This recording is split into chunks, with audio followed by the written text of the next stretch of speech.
na ang milk. Uubusin na ang milk. Nire-record kasi ni Lolo yung salita mo. Inire-record na. Inire-record yan. Opo. O, sabihin mo, opo. Opo. O. Opo. Sarap ba tulog mo? Ha?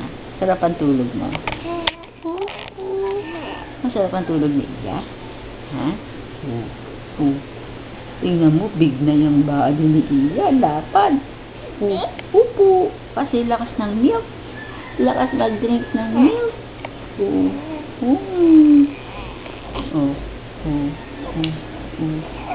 Tawa na ng milk.